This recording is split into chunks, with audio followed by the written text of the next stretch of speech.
Good morning all of you. तो common paper का जो रेगुलर डिस्कशन होता है 40 क्वेश्चन का, इसकी शुरुआत अब होने जा रही। सबसे पहले जीएस के क्वेश्चन का होगा, उसके बाद जो मैथ्स के क्वेश्चन है, ठीक है, होगा। तो एक एक करके हम लोग इसमें शुरू करते हैं।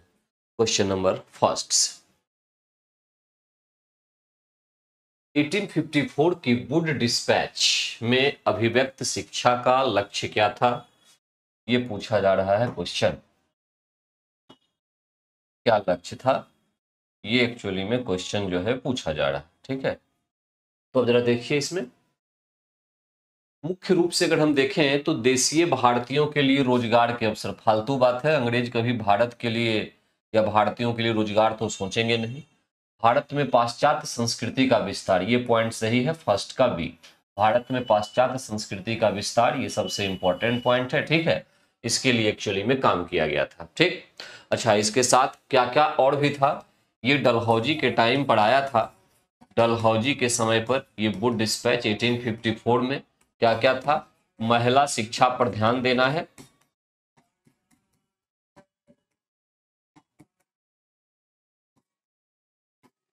महिला शिक्षा को बढ़ावा, पहला पॉइंट तो ये। दूसरी बात ये है कि प्रत्येक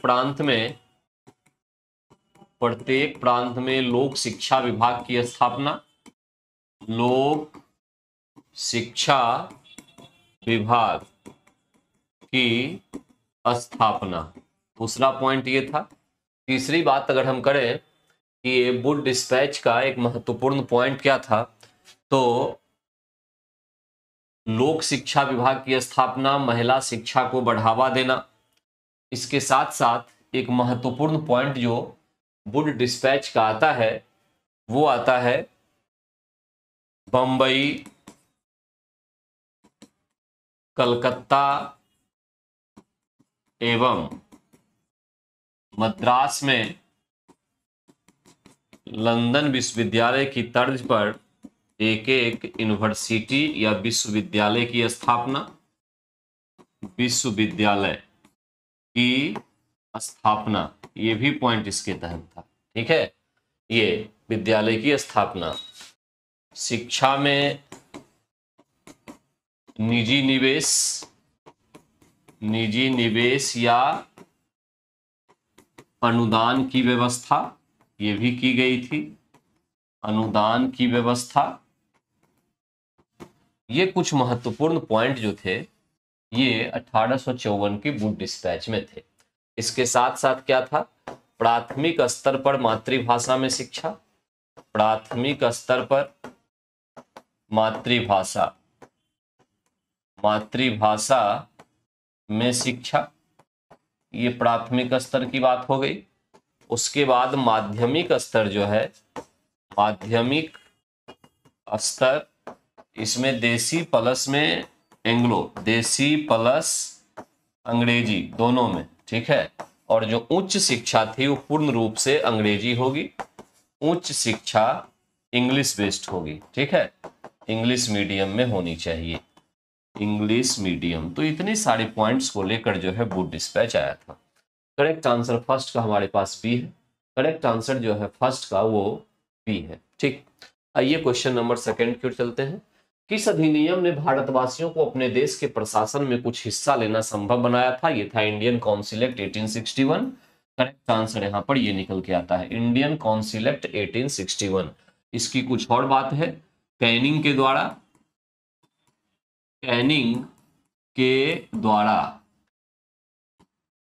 विभागीय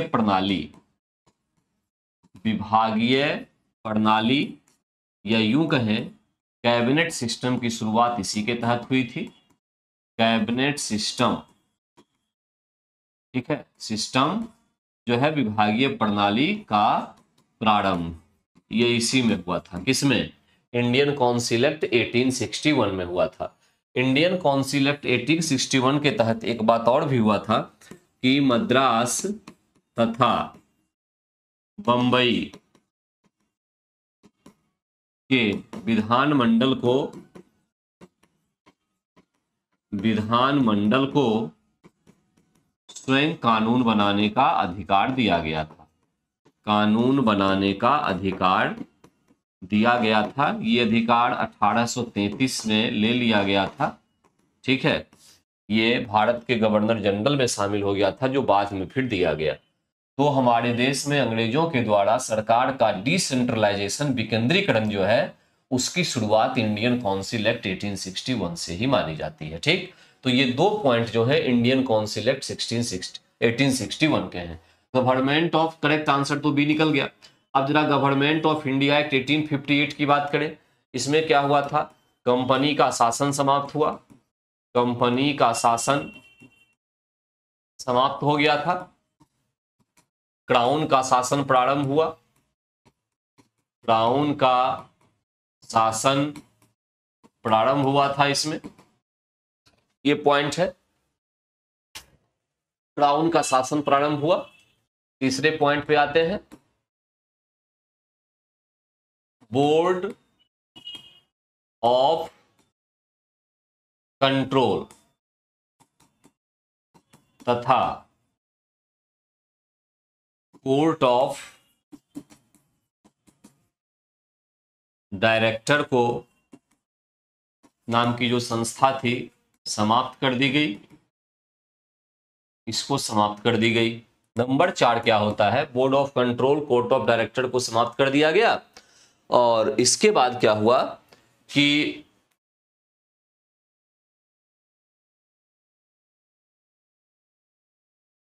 भारत सचिव का पद बनाया गया।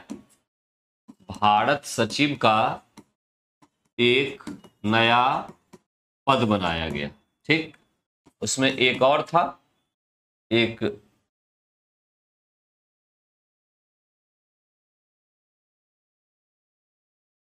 संस्था का भी निर्माण किया गया था। 15 सदस्यीय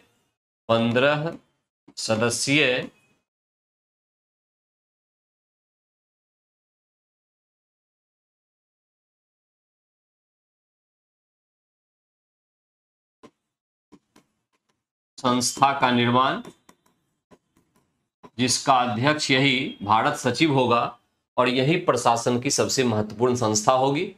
ये गवर्नमेंट ऑफ इंडिया एक्ट 1858 के तहत हुआ था। ठीक है, और इसमें एक और हुआ कि गवर्नर जनरल का पद समाप्त कर वायसराय का पद लाया गया। वायसराय का पद निर्मित किया गया। इस प्रकार से प्रथम जो वायसराय बना, ये कैनिंग बना। कैनिंग जो है ये प्रथम वायसराय। ठीक, ये हो गया। जहां तक बात है चार्टर एक्ट 1833 की, इसमें कंपनी के व्यापारिक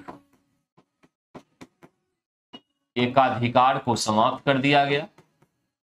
एकाधिकार को समाप्त कर दिया गया था, इसमें समाप्त कर दिया गया। दूसरा पॉइंट यह है कि बंगाल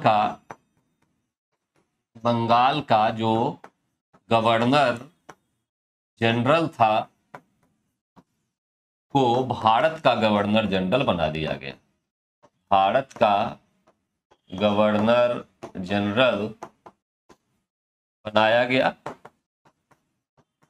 इस प्रकार से भारत का प्रथम गवर्नर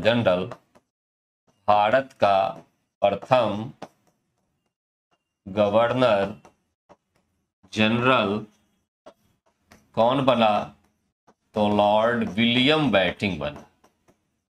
विलियम बेंटिंग जो है, ये बेंटिंग, ये पहला जो है भारत का गवर्नर जनरल। तो इतने सारे पॉइंट्स जो हैं सेकंड में से निकल के आ रहे हैं।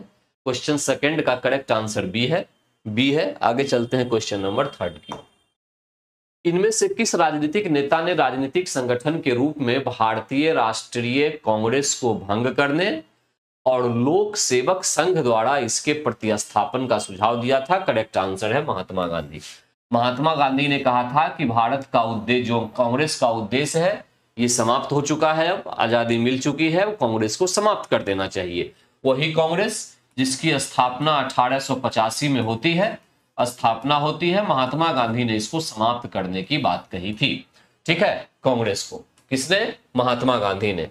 महात्मा गांधी के बारे में कुछ पॉइंट अगर आप याद कर लें तो शायद क्वेश्चन एग्जाम में आ जाए। दक्षिण अफ्रीका की अगर हम बात करें इनकी, जहां पे इन्होंने रंगभेद की नीति के खिलाफ काफी महत्वपूर्ण जीत हासिल की। 1894 में इन्होंने नटाल इंडिया कांग्रेस की स्थापना की। नटाल इंडिया कांग्रेस की स्थापना इन्होंने की थी 1894 में। कॉलेनबाक ये एक जर्मन शिल्पकार था। जर्मन शिल्पकार के साथ मिलकर टॉलस्टॉय फॉर्म की स्थापना की। टॉलस्टॉय फॉर्म की स्थापना की। दूसरा पॉइंट ये हो गया। फर्स्ट सेकेंड थर्ड पॉइंट पे अगर हम आए तो 1904 में इन्होंने अफ्रीका में ही फिनिक्स आश्रम की स्थापना की। फिनिक्स आश्रम की स्थापना की गई महात्मा गांधी के द्वारा। उससे भी आगे अगर चलते हैं 1904 के बाद तो हम लोग देखते हैं कि इन्होंने इंडियन ओपिनियन अखबार का प्रकाशन प्रारंभ करवाया। एक तो ये भी पॉइंट है वहां पे। इसके साथ साथ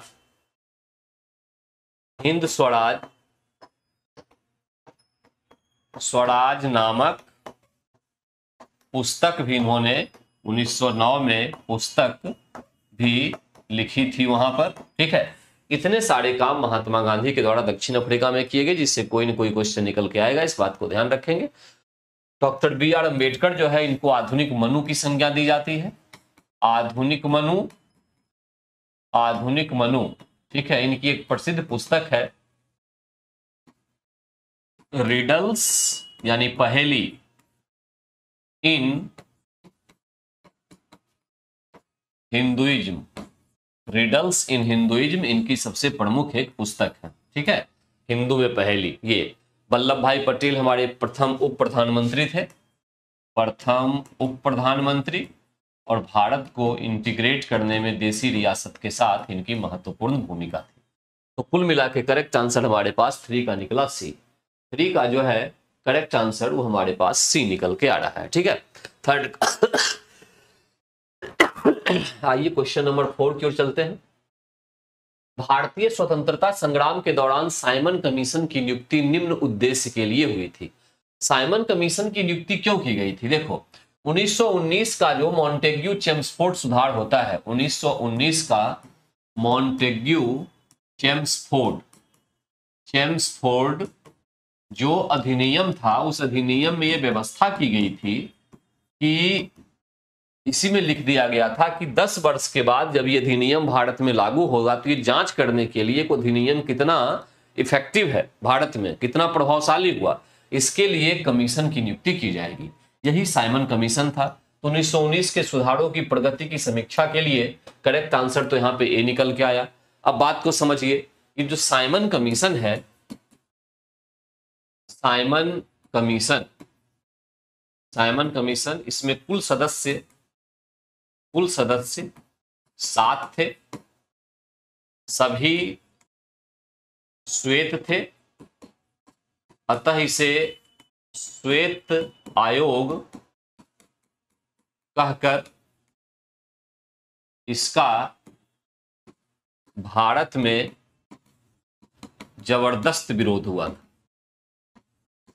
जबरदस्त विरोध किया गया था, विरोध हुआ था, ये बात आपको ध्यान रखना है। ठीक है, ये पॉइंट तो ये हो गया। इसके साथ अगर हम देखें तो राज्य सचिव जो उस समय था, बर्केन हेड ने इस आयोग की नियुक्ति की थी, इस आयोग की नियुक्ति की थी। ये भी एक इंपॉर्टेंट पॉइंट है, इसको भी दिमाग में रखना है। बर्केनहेड, इंपॉर्टेंट क्वेश्चन है ये।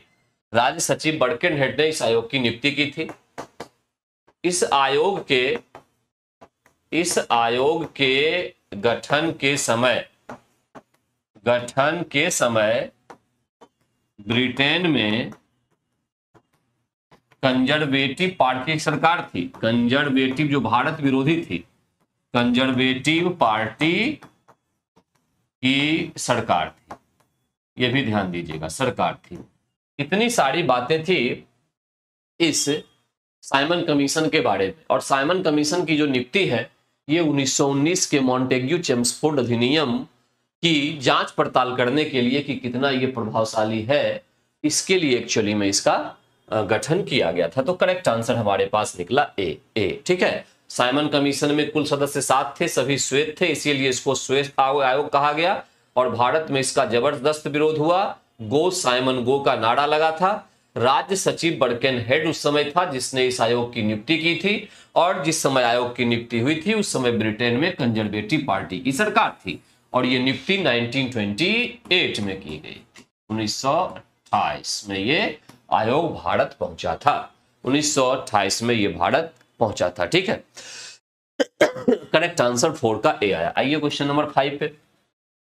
इसमें से किसने यह लिखा कि कांग्रेस का जन्म एक षड्यंत्र के तहत हुआ जिसका उद्देश्य था भारत में एक लोकप्रिय जन-उभार को पहले से रोकना और पूंजीवादी नेता इसमें शामिल थे। यह स्टेटमेंट बेस्ड क्वेश्चन जो होता है ये काफी टफेस्ट होता है। सीधा सीधा स्टेटमेंट इसका याद रखना होता है। ठीक है, करेक्ट आंसर इसमें से आरपी दत्त का आएगा। आरपी दत्त ने इस सेंटेंस को कंप्लीटली कहा था, ये याद करना है, इसमें और कोई ऑप्शन आपके पास नहीं है। उनका स्पष्ट ये मानना था कि कांग्रेस का जन्म एक षड्यंत्र के तहत हुआ। देश में आंदोलन का एक बैकग्राउंड बन रहा था, उसको समाप्त करने के लिए इस कांग्रेस की स्थापना हुई थी और सारे पूंजीपाती जो नेता थे वो इसमें शामिल थे। ठीक, तो आरपी दत्त इसका करेक्ट आंसर होगा। जहां तक बात जयप्रकाश नारायण की है तो इनके द्वारा भारत में संपूर्ण क्रांति की शुरुआत की गई थी 1975 में, जिसके बाद इमरजेंसी लगा था। ठीक है, संपूर्ण क्रांति के बाद इंदिरा गांधी की सरकार को हारना पड़ा था। जयप्रकाश नारायण। आरसी दत्त के बारे में एक सबसे इंपॉर्टेंट क्वेश्चन आता है, भारत के आर्थिक इतिहास पर लिखने वाले ये प्रथम व्यक्ति थे। आर्थिक इतिहास क्या लिखा था, इनकी बुक का नाम ही था, बुक का नाम इनका जो था वो था economic history of India. Economic history of India इनकी पुस्तक थी जो इन्होंने लिखा था, इकोनॉमिक हिस्ट्री ऑफ इंडिया। ठीक, आरसी दत्त। पूरा नाम था इनका रोमेश चंद्र दत्त। रोमेश चंद्र दत्त, ये इनके द्वारा लिखी गई पुस्तक है। ठीक है, ये ध्यान दीजिएगा। अच्छा, आर्थिक इतिहास की बात अगर करें तो आर्थिक रूप से एक और बुक लिखी गई थी काफी famous, poverty and un-British rule in India. ये दादा भाई नौरोजी के द्वारा लिखी गई थी। नौरोजी के द्वारा, जो grand old man of India कहलाते हैं, उनके द्वारा ये लिखी गई थी। ठीक है, दादा भाई नौरोजी। तो आर्थिक मुद्दे पर यह भी एक पुस्तक था। ठीक है, इसको भी दिमाग में रखना है। और 5 का करेक्ट आंसर आपके पास ए आ रहा है। कौन? आरपी दत्त। क्वेश्चन नंबर 6 की ओर चलते हैं। 1857 के विद्रोह के बाद ब्रिटिश सरकार ने सिपाहियों का इन प्रांतों से चयन किया। ध्यान रखिएगा इस बात को, 1857 का जो विद्रोह था, इस विद्रोह में जो जमींदार थे, जमींदार, देसी रियासत,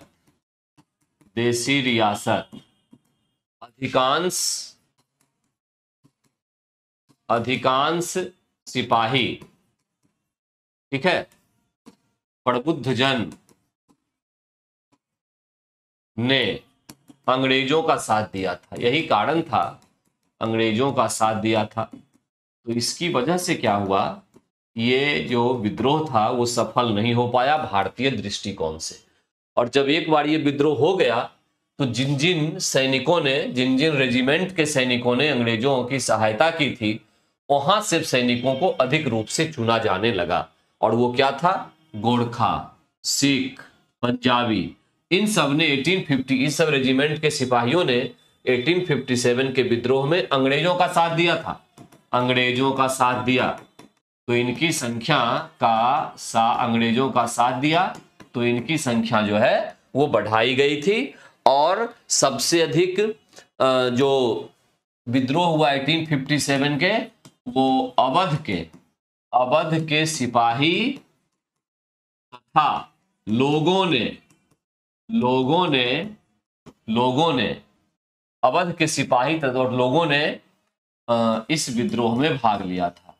इस विद्रोह में खुलकर भाग लिया। तो खुलकर भाग लिया तो उस कंडीशन में क्या हुआ कि अवध वगैरह से जो सैनिक आते थे उनको कम कर दिया गया, उनकी संख्या को अंग्रेजों ने। और गोरखा, सिख, पंजाबी, उत्तर प्रांत जो है, इन सब के सैनिकों को अधिक संख्या में वो लेने लग गए। तो करेक्ट आंसर 6 का सी निकल के आएगा, गोरखा, सिख, पंजाबी, उत्तर प्रांत से। ठीक है। और नहीं जीतने का कारण यही था कि बहुत सारे जो महत्वपूर्ण लोग थे उन्होंने अंग्रेजों का साथ दिया था, न कि भारतीयों का साथ दिया था। तो 6 का करेक्ट जो हमारे पास आंसर निकल के आएगा वो सी आएगा। सी आंसर 6 का जो है वो करेक्ट है। 6 का सी जो है वो करेक्ट आंसर। ठीक है, ओके। आइए क्वेश्चन नंबर 7 की ओर चलते हैं। ये भी फिर 1857 का ही क्वेश्चन है। 1857 के विद्रोह का तात्कालिक कारण पूछा जा रहा है कि क्या था। 1857 के विद्रोह का तात्कालिक कारण, तात्कालिक जो कारण कहा जाता है वो है चर्बी वाले कारतूस का प्रयोग आरंभ करना। चर्बी वाले कारतूस का प्रयोग जो है आरंभ हुआ था दिसंबर 1856 में।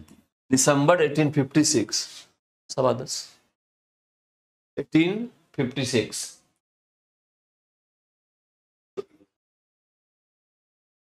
बीच में मत करना है।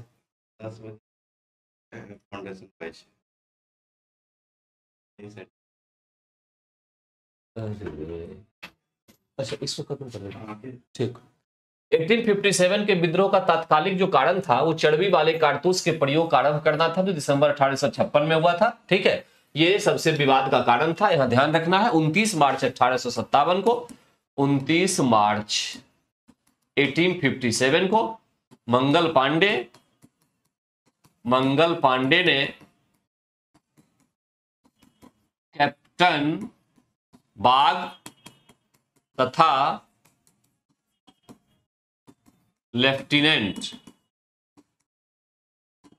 सार्जेंट की हत्या कर दी और यहीं से प्रारंभ हुआ 1857 का विद्रोह। इसमें 1857 के विद्रोह का प्रथम शहीद किसको माना जाता है, तो वो मंगल पांडे को ही माना जाता है। एनसीईआरटी के अनुसार मंगल पांडे को माना जाता है। इस बात को ध्यान देंगे। कहां पे शुरुआत किया था, ये हुआ था बैरकपुर में, बैरकपुर बंगाल, वहां ये घटना हुई थी। उसके बाद 10 मई मेरठ और 11 मई दिल्ली से विधिवत रूप से इसकी शुरुआत हुई। दिल्ली में आपको हमेशा याद रखना है बख्त खां और उसके साथ साथ बहादुर शाह जफर। ठीक है, इन दोनों के नेतृत्व में जो है 11 मई दिल्ली से इसकी शुरुआत हो गई। और उसके बाद ये भारत के अन्य क्षेत्रों में फैला। जैसे हम कानपुर की बात करें, कानपुर तो बेगम हजरत महल इनके नेतृत्व में, अवध, या इसको लखनऊ लिखिए, लखनऊ बेगम हजरत महल, कानपुर नाना साहब, इनके सेनापति थे सेनापति तात्या टोपे, ये भी याद रखना है, तात्या टोपे इनके सेनापति थे। ठीक है, लखनऊ कानपुर हो गया। जगदीशपुर अगर हम देखें बिहार, तो यहां थे कुंवर सिंह, कुंवर सिंह। फैजाबाद की बात की जाए तो अहमदुल्ला, ये सब कुछ ऐसे लोग थे जिन्होंने नेतृत्व किया था 1857 का। ठीक है, तो इसमें करेक्ट आंसर जो है चर्बी वाले कारतूस के प्रयोग का आरंभ करना, इस सबसे इसका करेक्ट आंसर है 7 का। यहाँ पे एक छोटी सी इंफॉर्मेशन को जरा ध्यान में रखिएगा कि अभी हाल फिलहाल 8 क्वेश्चन जो मैथ का है ये आपका होने जा रहा है, और जैसे ही मैथ का क्वेश्चन कंप्लीट होगा जीएस का फिर मैं शुरू कर दूंगा। ठीक है, क्योंकि किसी कारण से कहीं निकलना पड़ रहा है तो पहले मैथ का वो करवा लेंगे, नहीं तो क्वेश्चन बच जाएगा। ये तो जस्ट सर आ रहे हैं और वो पहले मैथ का क्वेश्चन करवा लेंगे, उसके बाद फिर हम ये 7 के बाद से आगे हम लोग देखेंगे। ठीक है ना? ओके, आइए सर। जय हिंद मेरे प्यारे साथियों, ध्यान से समझेंगे कि मैथ्स का पीछे जो भी आपका सेट हुआ है, ठीक है, जो बच गया है वो एक ही दिन आज शाम में हम पूरा का पूरा करवा देंगे। चलिए आज देखेंगे 57 नंबर सेट में मैथ्स का जो है एक छोटा सा प्रश्न है आपके बीच में। बोला गया एक डीलर अपने माल को लागत मूल्य से 32% अधिक अंकित करता है। एक बात बताओगे, एक डीलर जो है एक वस्तु को खरीदा 100 रुपया में, और वो जब अंकित करने की बारी आया बोला 32% अधिक किया है, तो कितना अधिक करेगा बताओगे? 100 में 32 अधिक करेगा तो 132 रुपए वो अंकित मूल्य रखा, मार्क प्राइस रखा। बोला फिर वह क्या करता है, 25% के छूट देता है, तो उसका लाभ या हानि ज्ञात करे। हानि होगा, क्या होगा देखोगे, तो जब भी छूट देने की बात होगा हमेशा अंकित मूल्य पे छूट दिया जाता है। तो 132 रुपए अंकित मूल्य है और इसी पे 25% का छूट दिया, तो 25% का फ्रैक्शन मान 1/4 होता है, 4 में 1 का छूट, तो बताओ कितना लेगा? तो 3/4 किसका? तो अंकित मूल्य का। इसको काटोगे 4 तिया 12, 4 तिया 12, 3 तिया 9, 3 तिया 9, तो हमारा एसपी कितना हो गया? 99। एक बात बताओ, वस्तु खरीदा 100 में है और जब आप 25% का डिस्काउंट दे रहे तो 99 रुपया आ जा रहा है, तो कितने का लॉस हुआ? 1 का लॉस हुआ। कहां से? तो 100 से। तो एक बात बताओ, 100 में कोई चीज क्या कहलाता है? प्रतिशत कहलाता है। तो कितने परसेंट का लॉस हुआ? 1% का। ऑप्शन क्या हो जाएगा? बी होगा बउआ। बहुत बढ़िया बउआ, एक बच्चे का आंसर आया, बहुत अच्छे। चलिए ये 25-26 देखेंगे। बोला गया एक निश्चित धनराशि समान वार्षिक साधारण ब्याज की दर पे 4 वर्ष में 5,796 और 7 वर्षों में 6,993 हो जाती है। बोला गया 7200 रुपए की राशि सुनोगे, 7200 रुपए की राशि उसी ब्याज की दर से 2.1/2 वर्ष के साधारण ब्याज क्या होगा? तो सबसे पहले रेट ऑफ इंटरेस्ट निकालेंगे। देखो यहां से 4 वर्षों में ये 5,796 हो जाता है, मतलब ये अमाउंट है। इसमें मूलधन के साथ साथ में आपका मूलधन के साथ साथ में इसमें ब्याज भी है, ठीक है। और ये 7 वर्ष का मिश्रधन कितना है? 6,993। तो 4 वर्ष में इतना बना और 7 वर्ष में इतना बना, तो समय का अंतर कितने का आया सर जी? 4 से 7 हुआ, मतलब 3 वर्ष का समय का अंतर आया है। तो बताओगे 3 वर्षों में ब्याज कितना बना होगा सर? 6,993 से 5,796 घटा देंगे, उतना ही 3 वर्ष का ब्याज बनेगा। तो घटाएंगे 13 में से अब 6 घटाओगे तो कितना आ जाएगा बउआ? 7 आएगा। अब बताओगे 18 में से 9 जाएगा तो 9 हो जाएगा। यहां से क्या हो जाएगा? तो सर 8, 8 में से 7 जाएगा तो 1 होगा। 197 हुआ 3 वर्ष का ब्याज। तो 1 वर्ष का ब्याज एसआई बताओ कितना होगा सर? 3 से अगर इसमें भाग देते तो 1 साल का ब्याज हमारा निकल जाएगा। 3 तिया 9, फिर 2 बचा, 9 तिया 27, 9 तिया 27, 399 हो गया 1 साल का ब्याज। एक बात बताओ, मूलधन जब तक नहीं निकलेगा तब तक जो है दर नहीं निकलेगा। तो मूलधन निकालने के लिए बताओगे ये 4 साल का जो है क्या है?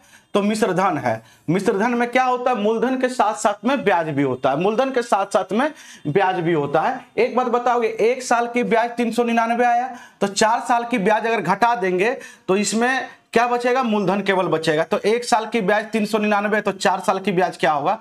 तो 4 से गुना, 9 चौके 36, 9 चौके 36 और 3 39 और 4 तिया 12 और 3 15, 4 साल का ब्याज ये हो गया। घटाएंगे तो ये 0 0, 5 में से 7 में से 5 जाएगा 2, और ये कितना हो जाएगा? तो 4200 हो जाएगा। 4200 हमारा मूलधन हो गया है। एक बात बताओ, रेट ऑफ इंटरेस्ट कैसे निकालेंगे? ये सही है गलत है? देखो बुआ, 4 साल का 4 तिया 12, 12 3 15, सही है। एक बात बताओगे ठीक है। तो रेट ऑफ इंटरेस्ट कैसे निकालेंगे सर? 399 रुपया ब्याज बना, कहां से? तो 4200 से, और प्रतिशत लगाने के लिए किससे गुना करेंगे? 100 से। बच्चे इससे ये कट गया, ठीक है। और 7 से अगर काटोगे तो 7 छक्के 42, और ये कितने बार में जाएगा? 7 पचे 35, 7 सत्ती 49, 3 से काटोगे ये 2 हो जाएगा, ये 19 हो जाएगा। तब रेट ऑफ इंटरेस्ट हो गया 19/2%। कितना अमाउंट है? तो सर ये क्या मूलधन है? तो सर जी 7200 रुपया का ब्याज निकालना है, रेट ऑफ इंटरेस्ट यही रखना है, और कितने समय के लिए? तो 2.1/2, तो 2 दूनी 4, 1 5/2, ब्याज बराबर है मूलधन गुना समय गुना दर। दर कितना है? 19/2%। अब बट्टा में 100, लेकिन परसेंट है इसलिए बट्टा में हम 100 नहीं लगाए, डायरेक्ट ये परसेंट से ये 0 काट दिए। तो 2 दूनी 4, 4 से इसे काटेंगे, 18 चौक 72, 18 पच्चे 90, ठीक है 90, और 19 नमा 171, कितना हो जाएगा? 1710 रुपया। कितना हो जाएगा बच्चे? 1710। ऑप्शन क्या हो जाएगा? सी। ऑप्शन बच्चे क्या हो जाएगा? सी। चलिए बहुत बढ़िया बच्चे, आगे बढ़ते हैं। ये बताओगे, बोले दो संख्या का समांतर माध्य, तो समांतर माध्य होता है दो संख्या में a + b/2 मीन, ठीक है। और बोला गया कि गुणोत्तर माध्य, तो गुणोत्तर माध्य होता है √√AB। बोला गया है, एक बात सुनोगे, गुणोत्तर माध्य ये हो गया और समांतर माध्य ये हो गया। एक बात बताओ, बोला गया दो संख्या का समांतर माध्य है बड़ी संख्या से 24 कम है। देखो बाय ऑप्शन जाओगे जल्दी बनेगा, ठीक है। तो 24 कम है बड़ी संख्या, मान लो अगर संख्या 6 और 54 हुआ तो दोनों को 2 से भाग दीजिए जोड़कर, तो 54 और 6 कितना होता है? तो 60, 60/2, तो समांतर माध्य कितना आ गया? 30। तो देखो बड़ी संख्या से कितना कम है, तो बताओगे 54 में से 30 घटाएंगे तो कितना आ जाएगा सर? 24 आ जाएगा, जो कि सही बात है, पहला पास कर गया। गुणोत्तर माध्य निकालना है तो ये दोनों को गुना कर, रूट अंडर में 6 गुना 54, तो 54 को लिख सकते हैं 9 छक्का 54, तो 6 डबल 6 है तो 1 6 बाहर हो जाएगा, 9 का वर्गमूल 3, तो 6 3 18। एक बात बताओ, गुणोत्तर माध्य के बारे में बोला गया ये 12 अधिक है, किससे? तो किससे 12 अधिक है भाई साहब? तो 12 अधिक है, कौन अधिक है? तो ये समांतर माध्य। तो समांतर माध्य हमारा 30 है और गुणोत्तर माध्य 18 है। देखो इससे कितना अधिक है? तो सर 18 से 30 12 अधिक है, मतलब हमारा दोनों नियम को सेटिस्फाई कर रहा है। तो ऑप्शन क्या हो जाएगा? ए। अगला ऑप्शन चेक करने की जरूरत नहीं है, अगला ऑप्शन चेक करने की जरूरत नहीं है। चलिए बउआ अगला क्वेश्चन देखेंगे।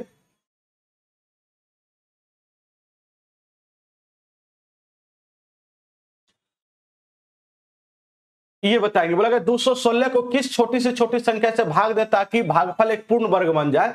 इससे भाग दोगे कभी पूर्ण वर्ग नहीं होगा, इससे दोगे नहीं होगा, लेकिन 6 का क्यूब 216 होता है। एक बार भाग दोगे तो भागफल कितना आएगा? 6 से भाग दोगे तो 36, 36 क्या है? एक पूर्ण वर्ग है। तो आंसर हमारा क्या हो जाएगा? सी हो जाएगा। सिंपल क्वेश्चन था। एक बात बताओगे, बोला गया a/x प्लस में y/b बराबर में 1 है, b/y प्लस में z/c बराबर में 1 है। अगर ये देख रहे तो इसी तरह के सिमेट्रिक ये है, जो काम यहां हो रहा है वही काम यहां हो रहा है, वही काम यहां हो रहा है। तो अगर ये दोनों की मान 1 हुआ तो इसकी भी मान कितना हो जाएगा? 1। ये डायरेक्ट हम बता दिए, ये डायरेक्ट। अगर जिन बच्चे को संतुष्टि नहीं मिला कि सिमेट्रिक क्या होता है, जो सिमेट्रिक नहीं पढ़े उसके लिए हम बता रहे हैं कि देखिए भाई साहब इसमें क्या है, इक्वेशन आपका 2 है और वेरिएबल बहुत ज्यादा है। वेरिएबल कितने हैं? तो 1 2, ठीक है, 3 4, 4 और 6 वेरिएबल टोटल है, क्योंकि x y z 3 हो गया और a b c d, ठीक, a b c d हो गया, a b और c हो गया, तो 3 3 6 वेरिएबल हो गया, जो कि गलत है।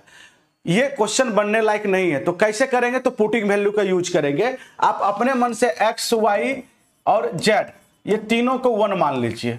तो 1 मानोगे तो यहां क्या हो जाएगा सर? अगर a/1 करेंगे तो यही रहेगा प्लस में। एक बार बताओगे y की भी मान 1 रखे हैं तो ये क्या हो जाएगा? b बराबर में 1। पहला ये हो गया। दूसरा हमारे पास क्या इक्वेशन आएगा? दूसरा इक्वेशन अगर मान लीजिए b प्लस में z को 1 माने तो 1/c बराबर में 1। निकालना क्या है? तो x को अगर 1 माने तो 1/a और c और z को अगर 1 माने हैं तो 1/a प्लस में c निकालना है। क्या मान होगा? निकालना क्या? c प्लस 1/a निकालना है, इसी की मान निकालना है। बच्चे एक बात बताओगे, अगर वहां से सबसे पहले आप क्या निकालो? तो a की मान निकालो, a की मान, इसको उधर कर दो तो a बराबर में आ जाएगा 1 माइनस में 1/b, ठीक है। इसको सॉल्व कर लेंगे अगर तो b माइनस 1/b हो जाएगा, ठीक है। अब बताओगे 1/a है, वहां पे क्या 1/a, इसको पलट दीजिए, तो पलटेंगे तो ये 1/a हो जाएगा, बराबर में ये b माइनस 1 हो जाएगा। पूरा डिटेल देख रहे हैं हम, ऐसे डायरेक्टली आंसर हम आपका बता दिए हैं। क्या निकालना सी, तो बी को आप उधर भेजेंगे तो 1/c बराबर में 1 - b हो जाएगा। सी की मान निकालना, इसको पलट दिया जाए तो सी बराबर में इसके नीचे कुछ नहीं है तो एक ऊपर चला जाएगा 1 - b। देखो यहाँ से b - 1 है, यहाँ से 1 - b है, तो ये गलत वाली बात है। इसको सही करने के लिए क्या करेंगे, माइनस कॉमन ले लेंगे तो -b हो जाएगा, ये 1 - b हो जाएगा। अब एक बात बताओगे, c की मान हमारे पास क्या आया है, तो c की मान आया 1/1 - b और 1/a की मान कितना आया है, तो -b बट्टा में 1 - b। एक बात बताओगे, दोनों के बेस सेम है तो 1 - b हो जाएगा, इसको सॉल्व करेंगे तो 1 और ये क्या हो जाएगा b, दोनों एक ही चीज आ गया, कटा तो कितना है 1। देखिए पूरा डिटेल में देखोगे तो ऐसे और ऐसे डायरेक्ट सिमेट्रिक है, सिमेट्रिक का डायरेक्ट आंसर जो पीछे वाला वही सेम। ये तो सिंपल क्वेश्चन बोला गया a और c की प्राप्ति का अंतर, तो ये a है, ये b है और ये c है, अंतर कितने का है 2, किसका भाई साहब, तो 9 है 100 का। 2 अंतर है कितने में से, 5 4 9 9 और 6 15, 15 से काटोगे तो 15 6 90, 0 6 दूनी 12, 120 का अंतर आया। ऑप्शन क्या हो जाएगा बी, 120 का अंतर आया। ये बोला गया समीकरण है, द्विघात समीकरण है, मूल्यों का अंतर बताओ। सबसे पहले मूल्यों का योग बताओगे, तो 2 रूट्स अगर होता है द्विघात समीकरण का तो मूल्यों का योग होता है अल्फा प्लस बीटा बराबर -b/a। 2 रूट्स का गुणनफल होता है c/a, याद रखोगे। तो ये अगर अल्फा प्लस बीटा बराबर -b, तो -b -10 है, माइनस प्लस हो जाएगा a का मान तो 1 ही है। अल्फा इंटू बीटा की मान बताओ c/a, तो c की मान 9 है, a की मान क्या है, कोफिशिएंट ऑफ x² 1 ही है। ठीक है बच्चे, एक बात बताओगे, अंतर पूछा है तो आप इसका क्या करेंगे, a - b का होल स्क्वायर, ये होता है कि a + b का होल स्क्वायर में से -4ab करोगे तो ये आपका a - b का होल स्क्वायर आ जाएगा। इसकी मान कितना है 10, 10 का स्क्वायर 100 और इसकी मान 9, तो 9 चौके 36, इसको घटाएंगे कितना आ जा रहा है 36 64। तो बताओगे अल्फा - बीटा का स्क्वायर बराबर में कितना है 64 और ये इधर जाएगा रूट अंडर हो जाएगा तो 64 का वर्गमूल कितना होता है 8, तो अल्फा - बीटा बराबर में कितना आ गया 8। जिसकी मान पूछा है, अंतर पूछा है तो कितना हो जाएगा 8 हो जाएगा। चलिए आपका क्वेश्चन लास्ट क्वेश्चन है ये, ठीक है, लास्ट क्वेश्चन है, देखेंगे। बोला गया है नदी के किनारे पर खड़ा एक आदमी देखता है कि क्या खड़ा है भाई साहब, बोला विपरीत तट पर एक पेड़ है, नदी है बीच में, मान लो विपरीत तट पे ये पेड़ है, ये नदी की चौड़ाई हो गई, ये नदी है बीच से मानिए और यहाँ पे पेड़ है और आदमी यहाँ पे खड़ा है। इसका शीर्ष का उन्नयन कोण 60 डिग्री है। बोला गया है कि 36 मीटर अगर पीछे चला जाता है, इस ओर जाता है तो इसकी उन्नयन कोण कितना हो जाता है, तो 30 डिग्री हो जाता है। यहाँ से यहाँ 36 मीटर गया है। एक बात बताओगे, ये 90 हुआ था, 60 के सामने वाला भुजा √3 और 30 के सामने वाला 1, 90 के सामने वाला 2 होता है। एक बात बताओ, इस त्रिभुज में देखोगे, यदि आप इस त्रिभुज में देखिए तो ये इसकी बाह्य कोण हुआ, तो ये बाह्य कोण होता है, ये दोनों आंतरिक कोणों का योग ये होता है। तो ये अगर 30 है तो ये भी 30, तो 30 कितना हुआ 60, ये सही है। अगर 2 कोण बराबर होता तो दोनों भुजा ये दोनों बराबर होगा। ए बउआ याद रखोगे कि 30 के सामने वाली भुजा 1 होता है और 60 के सामने वाला भुजा √3 होता है, ठीक है, और 90 के सामने वाला 2 होता है। तो ये 2 है तो यहाँ भी 2 होगा, तो 2 की मान 36 दे रखा है, 2 की मान 36 है तो 1 की मान 18 है, जो कि यही 1 है और 1 नदी की चौड़ाई है, तो नदी की चौड़ाई कितना हो जाएगा 18 मीटर, ऑप्शन सी। चलिए मैथ्स की क्लास यहीं पे समाप्त होता है। बहुत बढ़िया बुआ। अब सर जो है जीएस का, आइए सर। 7th नंबर जो क्वेश्चन है कंप्लीट हो चुका था, ठीक है। अब हम लोग 8th नंबर क्वेश्चन पे आते हैं। 8th नंबर, भारतीय स्वतंत्रता आंदोलन के दौरान राष्ट्रीय सामाजिक सम्मेलन नेशनल सोशल कॉन्फ्रेंस का गठन किया गया था। इसके गठन के लिए जो उत्तरदायी कारण है वो पूछ रहा है, इसके गठन के लिए उत्तरदायी कारण क्या था। बंगाल क्षेत्र के विभिन्न सामाजिक सुधार समूह संगठन किसी एक मंच पर एकत्रित होकर व्यापक हित में मांग पत्र सरकार के समक्ष प्रस्तुत करना चाहते थे। ये बात सही नहीं है। नेशनल सोशल कॉन्फ्रेंस से रिलेटेड ये बात सही नहीं है। भारतीय राष्ट्रीय कांग्रेस अपने कार्यक्रम में सामाजिक सुधारों को नहीं रखना चाहती थी, इसलिए प्रस्तुत उद्देश्य के लिए उसने अलग से संगठन बनाने का सुझाव दिया था। करेक्ट आंसर यहाँ पर बी है। करेक्ट जो आंसर है वो यहाँ पर बी है, ठीक है, ध्यान दीजिएगा इस बात को। यहाँ भारतीय राष्ट्रीय कांग्रेस जो थी उसका जितना भी कार्यक्रम होता था उसमें सामाजिक सुधार को वो रखना नहीं चाहती थी, तो इसके लिए उसने अलग से एक संस्था बनाने का सुझाव दिया था जो सोशल रिफॉर्म को करे, इसलिए नेशनल सोशल कॉन्फ्रेंस की स्थापना की गई थी। तो करेक्ट आंसर 8 का यहां पे बी निकलेगा। ये पॉइंट आप याद रखेंगे, ठीक है, बी इसका करेक्ट आंसर निकलेगा। बहुत सारी और भी संस्थाएं बनाई गई थी सामाजिक सुधार को लेकर। रहनुमाई मजदयासन सभा ये दादा भाई नौरोजी के द्वारा स्थापित की गई थी 1851 में, ठीक है। 1851 में पूना सार्वजनिक सभा ये 1870 की संस्था है। महादेव गोविंद रानाडे, महाराष्ट्र, महादेव गोविंद रानाडे की संस्था थी महाराष्ट्र में, ठीक है। इसकी स्थापना की गई थी।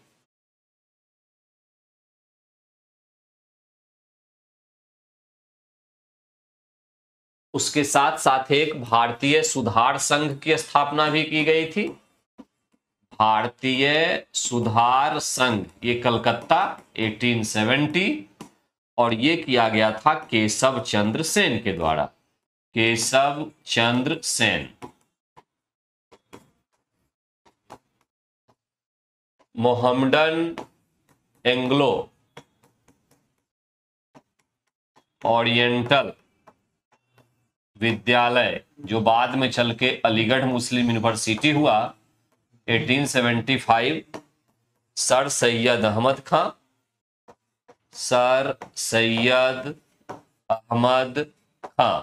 तो कुल मिला के ये और बहुत सारे संगठन थे जो समाज सुधार को लेकर बनाए गए थे। करेक्ट आंसर 8 का निकल के बी आया। बी जो है 8 का करेक्ट आंसर है। आइए क्वेश्चन नंबर 9 की ओर चलते हैं। ऋतुएं निम्नलिखित के कारण होती है। सीजन की बात कह रहा है, ये मौसम की बात कर रहा है। देखिए, पृथ्वी की बात जब हम करते हैं तो पृथ्वी में दो प्रकार के कंडीशंस होते हैं। एक होता है रोटेशन, अपने अक्ष पर पृथ्वी का घूमना। एक होता है रिवॉल्यूशन, ये होता है परिक्रमण, सूर्य के चारों ओर पृथ्वी का घूमना। सूर्य के चारों ओर पृथ्वी का घूमना, ये होता है पृथ्वी का अपने अक्ष पर घूमना। अपने अक्ष पर घूमना, पृथ्वी के अपने अक्ष पर घूमने के कारण से डे और नाइट, दिन और रात होता है, ये ध्यान रखेंगे। रिवॉल्यूशन के कारण से मुख्य रूप से 4 अवस्थाएं आती है जब सन के चारों तरफ पृथ्वी घूमती है, और उसमें 4 ऋतु आपके पास आती है। 4 ऋतु आती है, ठीक है। इसमें यह भी ध्यान रखना है 21 मार्च से लेके 23 सितंबर, एक तो ये कैलकुलेशन है साइंटिस्ट का। इसमें क्या होता है कि नॉर्थ हेमीस्फेयर जिसको हम कहते हैं, नॉर्थ हेमीस्फेयर उत्तरी गोलार्ध में सूर्य रहता है, तो दिन बड़ा होता है यहाँ तथा रातें छोटी होती है। रातें छोटी होंगी, ठीक है। और फिर उसके बाद हो जाएगा 23 सितंबर से लेके पुनः 21 मार्च तक अगर हम बात करें तो यहाँ पे जो सन है वो साउथ हेमीस्फेयर की तरफ अपना नजर डालता है, उसमें होता है। उसमें क्या होता है कि साउथ हेमीस्फेयर में दिन बड़ा तथा रातें छोटी होती है। रातें छोटी होती है, एक तो पॉइंट ये ध्यान रखना है। दूसरी बात ये डे नाइट का बड़ा एवं छोटा होना पृथ्वी का अपने अक्ष पर झुके होने के कारण से होता है। झुके होने के कारण से होता है। अगर पृथ्वी झुकी नहीं होती, सीधी होती, तो दिन रात बराबर होते हमेशा, कभी भी कहीं दिन बड़ा और रात छोटी नहीं होती, ठीक है। यहाँ एक बात और ध्यान रखना है कि पृथ्वी जो सूर्य की परिक्रमा करती है, ये पृथ्वी की जो कक्षा ये कक्षा इलेप्टिकल है, इलेप्टिकल, सर्कुलर नहीं है, ये ध्यान दीजिएगा, इलेप्टिकल है। इलेप्टिकल का मतलब ये होता है कुछ इस तरह से, ऐसे है। तो उस कंडीशन में अगर ये सन है, ठीक है, और ये अर्थ अगर घूम रही होती तो ये पृथ्वी कभी सन के निकट होती है, कभी सन से काफी दूर रहती है, क्योंकि ऑर्बिट जो है ये एलिप्टिकल है, अंडे के समान है, ठीक है। तो यहां पे दो कंडीशन बनता है, पृथ्वी की सूर्य से अधिकतम दूरी, और दूसरा पृथ्वी की सूर्य से न्यूनतम दूरी। दो कंडीशन यहां पे होता है। न्यूनतम दूरी, जो अधिकतम दूरी है, ठीक है, उसको कहते हैं अपहेलियन, अपहेलियन या अपसौर, अपसौर कहते हैं। और जो न्यूनतम दूरी है उसको प्रीहेलियन या उपसौर कहते हैं, उपसौर, ध्यान देंगे, उपसौर, अपसौर और उपसौर ये दोनों कहलाता है, ठीक है। यहां पे जो अपसौर है, पृथ्वी की सूर्य से अधिकतम दूरी वो 4 जुलाई को होती है, और सबसे न्यूनतम दूरी जो है वो 3 जनवरी को होती है, ठीक है, ये पॉइंट है। तो इस तरह से हम इन सब चीजों को याद रखेंगे। क्वेश्चन नंबर 9 का करेक्ट जो आंसर है, ऋतुएं सूर्य के चारों ओर पृथ्वी के परिक्रमण करने के कारण से होती है। पृथ्वी का अक्ष पर झुका होना, उसके कारण से दिन और रात का बड़ा और छोटा होना होता है। रोटेशन और रिवॉल्यूशन 2 प्रकार की चीजें पृथ्वी की चलती है। तो 9 जो है इसका करेक्ट आंसर आपके पास निकल के आया, बी। आइए क्वेश्चन नंबर 10 की तरफ चलते हैं। 10 की तरफ, गोलार्ध पृथ्वी ध्रुवों पर चिपटी होती है। इस तथ्य से स्पष्ट सिद्ध होता है कि पृथ्वी ध्रुवों पर चिपटी है। कुल मिलाके ऐसा कहा जाता है कि अगर हम अर्थ का डायग्राम ऐसे बनाते हैं तो ये जो नॉर्थ पोल है और ये साउथ पोल है, ठीक है। पृथ्वी अपने वेट की वजह से, अपने भार की वजह से, चूंकि यहाँ पे वेट जो है, भार जो है ये अधिकतम होता है, और जो इक्वेटर वाला क्षेत्र होता है यहाँ पे भार कम होता है, न्यूनतम, मिनिमम होता है, जिसको हम कहते हैं कम क्या, मिनिमम होता है। उसकी वजह से यहाँ पे पृथ्वी क्या होती है, चिपट जाती है। जैसे हमारे पास एक रबड़ का बॉल हो और उस बॉल को हम दोनों तरफ से दबा दें, तो दबाने के पीछे की वजह उसका भार हमारा जो है, फोर्स हमने लगाया, यहाँ पृथ्वी का अपना भार जो है वो क्या करता है, ये अर्थ को दबाता है। दबाने की वजह से यहाँ पे अर्थ जो है ऊपर और नीचे दोनों तरफ चिपटी हो जाती है। तो पृथ्वी का भार ध्रुवों पर सर्वाधिक, विषुवत रेखा पर न्यूनतम है। यही वो कारण होता है कि पृथ्वी जो है वो गोलार्ध पर, जैसे हम जो देखते हैं सर्कुलर फॉर्म में, तो वो जो है ध्रुवों पर चिपटी होती है, ध्रुवों पर चिपटी होती है। अब इसके बाद एक पॉइंट और, पृथ्वी के द्वारा, तो पृथ्वी का भार अपना हुआ, पृथ्वी के द्वारा किसी वस्तु को अपनी ओर एक बल से आकर्षित करना, एक बल से आकर्षित करना। तो यहां पर जो बल है, ये बल करना भार कहलाता है, भार कहलाता है। ये बल ही भार है जिसको वेट करते हैं, और उसका फॉर्मूला mg होता है। ये भी ध्यान रखेंगे। यहाँ पे मास जो है ये कभी नहीं बदलता है, किसी वस्तु का कभी नहीं बदलता है, ये पॉइंट सही है। लेकिन g जो है यह बदलता रहता है, और g के बदलने के कारण से क्या होता है कि किसी भी वस्तु का वेट जगह जगह पर बदल जाता है। तो कहां, g का मान न्यूनतम भूमध्य रेखा पर, ठीक, यहां पर g होता है मिनिमम। g का मान अधिकतम ये कहां, ध्रुवों पर, तो वहां पर भार भी सबसे अधिक होगा ध्रुवों पर। और g का मान 0 कहां, तो पृथ्वी के केंद्र पर, g का मान क्या होगा, 0। g यहां 0 करोगे तो वेट भी क्या हो जाएगा, 0, यानी पृथ्वी के केंद्र पर किसी वस्तु का भार भी क्या हो जाएगा, शून्य हो जाएगा। भार कहां शून्य होगा, पृथ्वी के केंद्र पर। करेक्ट आंसर 10 का हमारे पास निकला ए, करेक्ट आंसर जो है वो निकला ए, ठीक है। आइए क्वेश्चन नंबर उसके बाद 11, भूगोल को मानव पारिस्थितिकी के रूप में परिभाषित करने वाला विद्वान कौन है? भूगोल को मानव पारिस्थितिकी यानी ह्यूमन इकोलॉजिकल, इकोलॉजी के साथ, यानी आप देखें अगर तो जल, स्थल, वायुमंडल और इसके साथ जीव, इन सब को जोड़ के और तब ज्योग्राफी की स्टडी होती है, ऐसा कहने वाला जो व्यक्ति है वो कौन है, ये पूछा जा रहा है। H.H. बैरोज नाम है उनका, ठीक है। करेक्ट आंसर यहां पर सी है, एक डायरेक्टली स्टेटमेंट है। करेक्ट आंसर कि जल, स्थल, वायुमंडल के साथ जीवों का जो इंटरेक्शन चलता है, जो क्रिया होती है जिसके कारण से जीव जीवित रह पाते हैं धरती पे, वो मानव पारिस्थितिकी कहलाता है। और ज्योग्राफी एक्चुअली में मानव पारिस्थितिकी का ही अध्ययन है ना। उसी को परिभाषित करने वाला विद्वान H.H. बैरोज था। तो करेक्ट आंसर 11 का हमारे पास निकल के आया सी।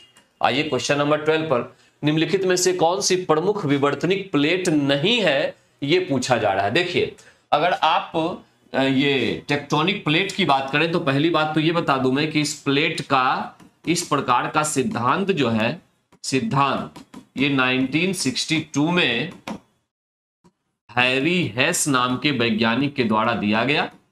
हैरी हेस के द्वारा दिया गया। एक तो क्वेश्चन बड़ा इंपॉर्टेंट यही निकल गया कि प्लेट टेक्टोनिक थ्योरी किसके द्वारा दी गई थी, तो हैरी हेस के द्वारा दी गई थी।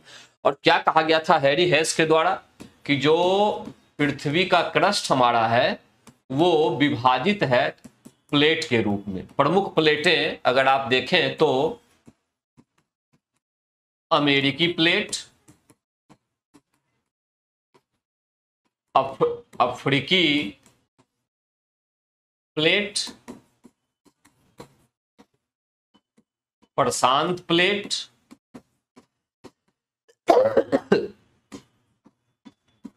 यूरेशिया प्लेट,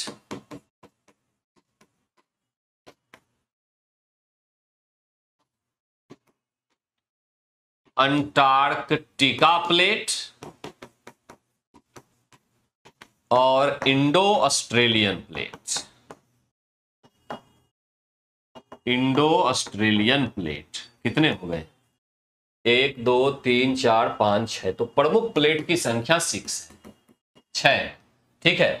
सऊदी अरब प्लेट जो है एक छोटा सा प्लेट है, इसका कोई इंपॉर्टेंस नहीं है। तो 12 का जो करेक्ट आंसर निकल के आया कि निम्नलिखित में कौन सी प्रमुख विवर्तनिक प्लेट नहीं है, तो उसमें आंसर आएगा सऊदी अरब प्लेट, ठीक है। और ये तो है ही। भारत, ऑस्ट्रेलिया, न्यूजीलैंड प्लेट को जनरली इंडो ऑस्ट्रेलियन प्लेट के नाम से भी जानते हैं।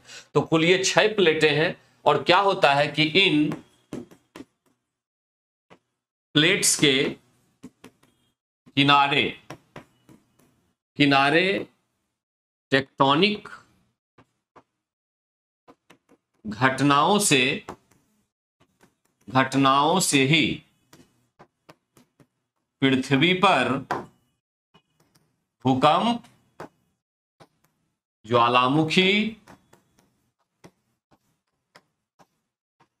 ज्वालामुखी तथा अन्य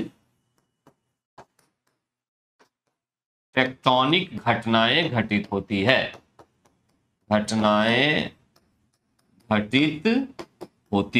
ठीक है। ये ध्यान दीजिएगा। तो भूकंप आ जाए, ज्वालामुखी आ जाए, किसी और प्रकार की घटना अगर टेक्टोनिक घटनाएं हो, तो ये एक्चुअली में प्लेट टेक्टोनिक प्रिंसिपल से ही होता है। क्लियर। और इसमें कहा जाता है कि प्लेट्स का जब विचरण होता है, वो जब एक जगह से दूसरी जगह चलती है, हिलती डुलती है, तो उनमें टकराहट होती है और टकराहट के बाद अलग अलग घटनाएं हमारे सामने आती है। करेक्ट आंसर 12 का निकल के आया ए। करेक्ट आंसर 12 का है ए। आइए क्वेश्चन नंबर 13 की ओर।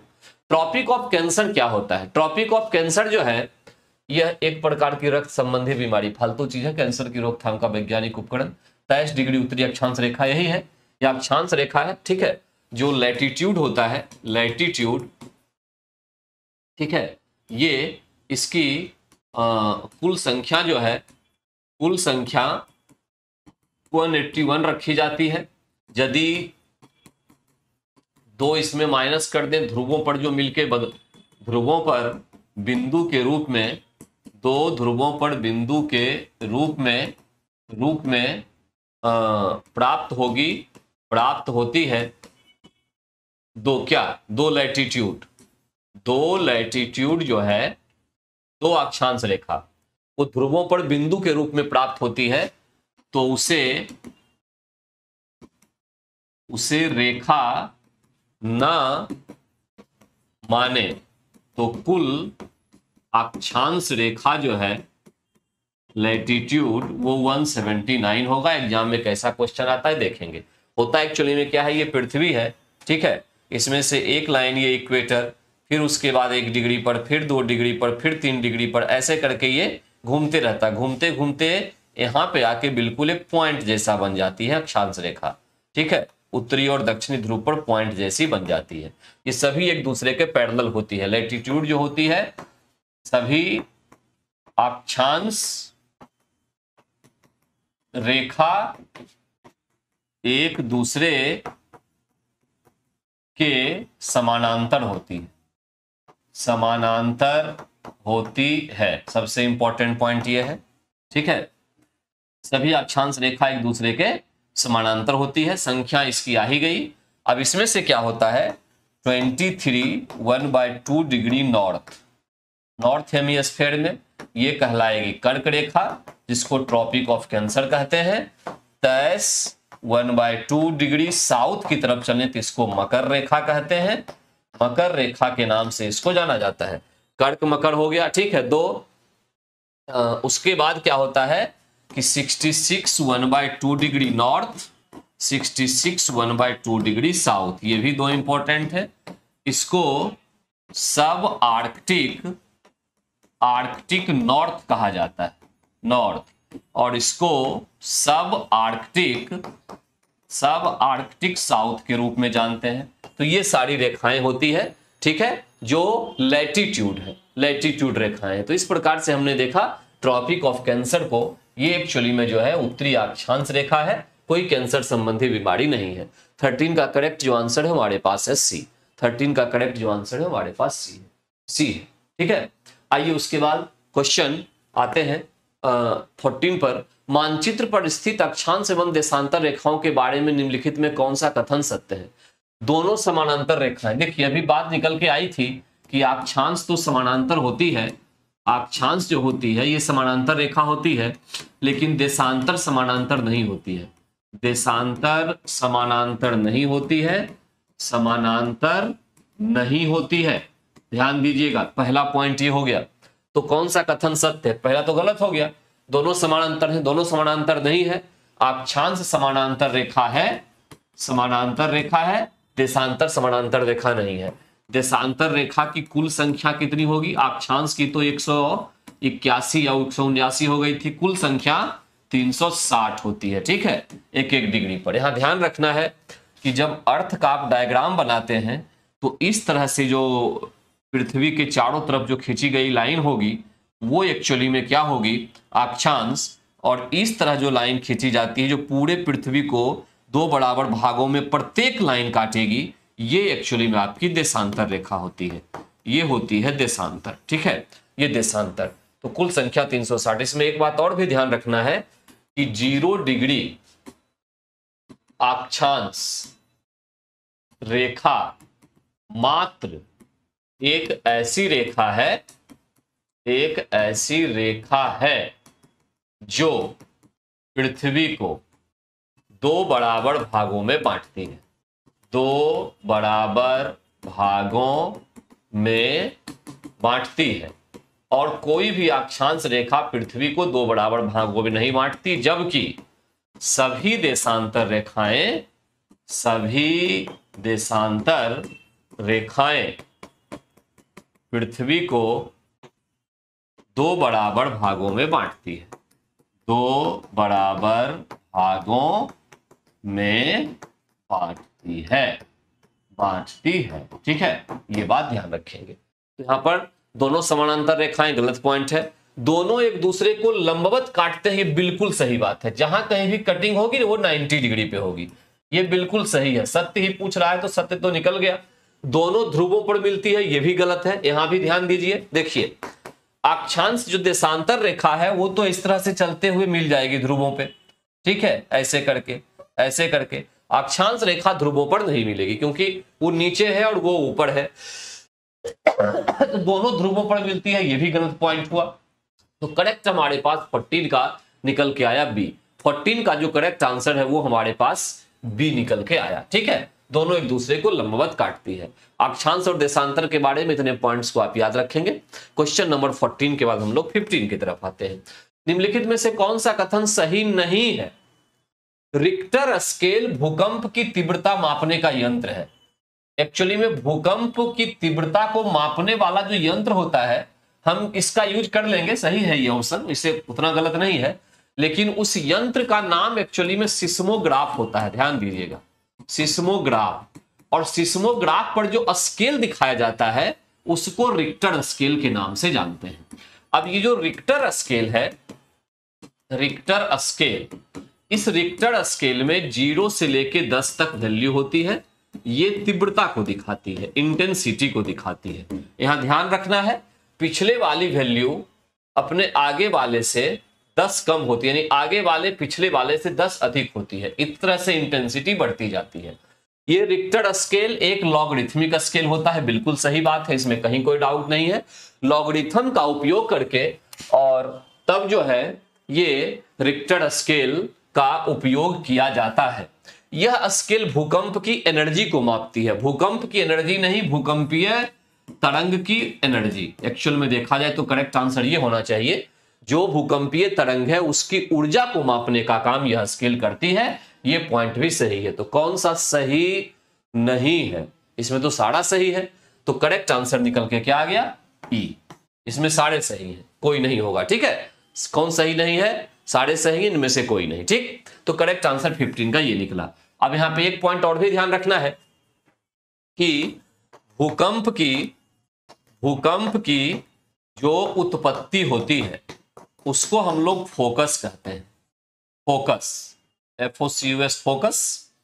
और भूकंपीय तरंग की सर्वप्रथम जो प्राप्ति होती है, प्राप्ति पृथ्वी की सतह पर इसको एपिक सेंटर कहते हैं, जो बिल्कुल फोकस के ऊपर होता है। ठीक है, एपिक सेंटर कहते हैं। ये दो चीज याद रखें, भूकंप की उत्पत्ति फोकस और भूकंपीय तरंग की सर्वप्रथम प्राप्ति एपिक सेंटर। अच्छा, पृथ्वी की सतह पर समान भूकंपीय तीव्रता को जो मिलाने वाली रेखा होती है को आइसोसिस्मल लाइन कहते हैं। सिस्मल रेखा लाइन कहा जाता है, यह भी आप ध्यान रखेंगे। आइसोसिस्मल लाइन के नाम से उसको जाना जाता है। कौन?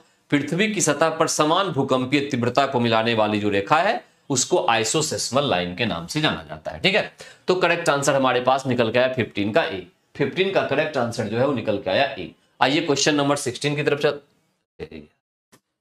तरफ चले। भारत का प्रामाणिक समय उस स्थान का स्थानीय समय है जो स्थित है।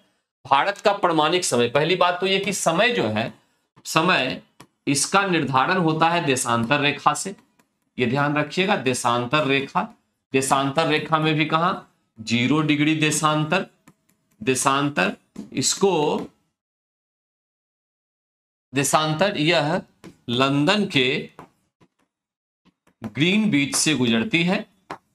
ग्रीन बीच से गुजरने वाली लाइन है, गुजरने वाली रेखा है। ठीक है, इसको स्टैंडर्ड टाइम माना जाता है यहीं से। ठीक, अब भारत की अगर बात करें अपने देश में तो 82.5 डिग्री ईस्ट जो देशांतर रेखा है, ठीक, इसको माना गया है इंडियन स्टैंडर्ड टाइम के अकॉर्डिंग। और ये जो है इलाहाबाद के निकट नैनी एक जगह है, वहां से ये गुजरती है। तो करेक्ट आंसर होगा इलाहाबाद के समीप। 16 का करेक्ट आंसर होगा सी, इलाहाबाद के समीप। ठीक है, जो भारत का IST है, Indian standard time IST, Greenwich 0 degree वाला, 0 डिग्री देशांतर, ग्रीनविच से 5.5 घंटे आगे, 5.5 घंटे आगे है। उसी के हिसाब से ब्रिटेन में जितना टाइम होगा 5.5 जोड़ दीजिए, उतना बढ़ के टाइम भारत में प्राप्त हो जाएगा। तो 16 का करेक्ट जो आंसर आपके पास निकला वो सी निकला, सी निकला। आइए क्वेश्चन नंबर 17, लेंसों के संबंध में निम्नलिखित में से कौन सा कथन सही नहीं है? Which of the following statements is not correct regarding lenses? देखिए, लेंस की बात अगर हम कर लें तो ये 2 प्रकार का होता है। एक तो जनरली उत्तल लेंस कहलाता है, जिसको आप कन्वेक्स लेंस कहते हैं, कन्वेक्स लेंस, और दूसरा अवतल लेंस कहलाता है, अवतल लेंस। ठीक है, इसको हम कनकेव लेंस कहते हैं, कनकेव लेंस कहते हैं। ठीक है, जो उत्तल लेंस होता है ये अवतल दर्पण की तरह होता है, जिसमें रियल एंड इमेजिनरी दोनों प्रकार के प्रतिबिंब बनते हैं। रियल, जो अवतल लेंस होता है केवल इमेजिनरी यानी काल्पनिक प्रतिबिंब बनेंगे इसमें, काल्पनिक कन्वेक्स मिरर, उत्तल दर्पण की तरह इसमें काल्पनिक प्रतिबिंब बनता है। ठीक है, और दूसरा पॉइंट ये भी ध्यान रखना है कि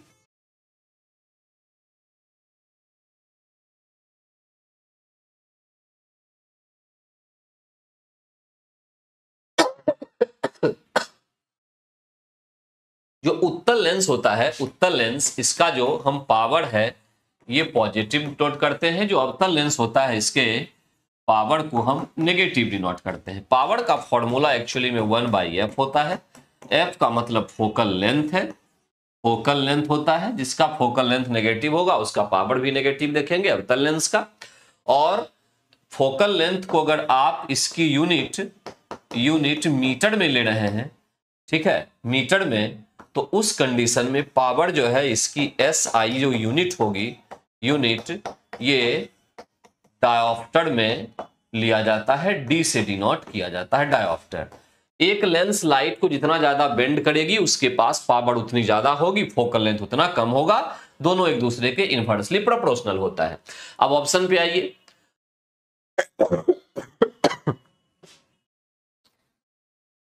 एक उत्तल लेंस वास्तविक और आभासी दोनों प्रतिबिंब बनाता है, इसमें कोई दिक्कत नहीं है, रियल इमेजिनरी पहले मैं बता चुका हूं। एक अवतल लेंस वास्तविक और आभासी दोनों प्रतिबिंब बनाता है, अवतल लेंस में केवल काल्पनिक प्रतिबिंब बनेगा, इसलिए वाला पॉइंट जो है ये सही नहीं है। करेक्ट आंसर आपके पास भी निकल गया। ठीक है, हो गया, आगे पढ़ने की जरूरत ही नहीं है, ये पॉइंट है। अच्छा, एक बात और, जो आपका उत्तल लेंस है इसको आप कहेंगे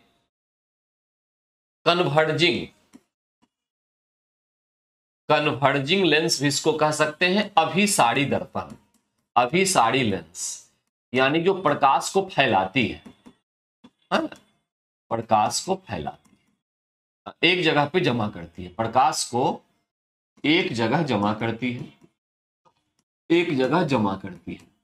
अवतल लेंस जो है इसको डाइवर्जिंग कहेंगे, डाइवर्जिंग, उत्तल दर्पण की तरह, यह प्रकाश को फैलाने का काम करेगी, प्रकाश को फैलाने का काम करती है, फैलाने का कार्य करती है। ठीक है, ये पॉइंट करेक्ट आंसर निकल के यहां पे आ रहा है बी, 17 का करेक्ट आंसर है बी। आइए क्वेश्चन नंबर 18 की, एक्स किरणों की वेधन क्षमता किसके द्वारा बढ़ाई जा सकती है? सबसे पहले तो sir please explain geographical term in English also. हाँ बिल्कुल, प्रयास तो मैं करता हूँ। एक्चुअली में क्या होता है ना कि बहुत अधिक हिंदी बोलने के चक्कर में थोड़ा सा हो जाता है। ठीक है, मैं बिल्कुल प्रयास करूंगा सतीश यादव की, प्रयास होता है मेरा कि इंग्लिश में हो, लेकिन थोड़ा सा हिंदी हो जाता है। ठीक है, मैं ट्राई जरूर करूंगा। एक्स किरणों की वेधन क्षमता किसके द्वारा बढ़ाई जा सकती है? दिक्कत क्या होता है ना कि बहुत अधिक अगर इंग्लिश का यूज कर लिया जाए तो फिर हिंदी वाले के साथ दिक्कत हो जाती है, तो हाँ बीच बीच में बैलेंस बना के थोड़ा चलना पड़ता है, और कोई बात नहीं है। ठीक है, तो पेनेट्रेटिंग कैपेसिटी, यहां पे पहली बात तो देखिए, पेनेट्रेटिंग पावर या जो भेदन क्षमता जिसको हम कहते हैं कि किसी चीज पर जब रेडिएशन गिरेगी तो उसको पार कर ले, बिल्कुल भेदन क्षमता ये सबसे अधिक गामा की होती है, उसके बाद एक्स रे की होती है, उसके बाद बीटा की होती है, उसके बाद अल्फा की होती है। ये आप याद रखेंगे। सबसे अधिक गामा की, फिर एक्स रे की, फिर बीटा की, फिर अल्फा की। ये पेनेट्रेटिंग पावर हो गई, भेदन क्षमता। एक होती है आयोनाइजिंग पावर, ये भी आपने पढ़ ही रखा होगा साइंस में। आयनोजिंग पावर, आयनन क्षमता होती है, आयनन क्षमता। इसकी अगर बात हम करते हैं तो सबसे ज्यादा अल्फा, फिर बीटा और फिर गामा की होती है। ठीक है, ये ध्यान रखेंगे। आयोनाइजिंग और पेनेट्रेटिंग दो प्रकार की पावर है। अब कह रहा है ये कि केवल एक्स किरण की चर्चा ये कर रहा है। एक्स रे जिसका उपयोग मेडिकल साइंस काफी ज्यादा करता है, इसकी पेनेट्रेटिंग पावर को कैसे बढ़ाया जाएगा। तो एक्स रे को प्रोड्यूस करने का तरीका होता है कि कैथोड और एनोड के बीच, ठीक है, की सहायता से ये एक्स रे का प्रोडक्शन होता है।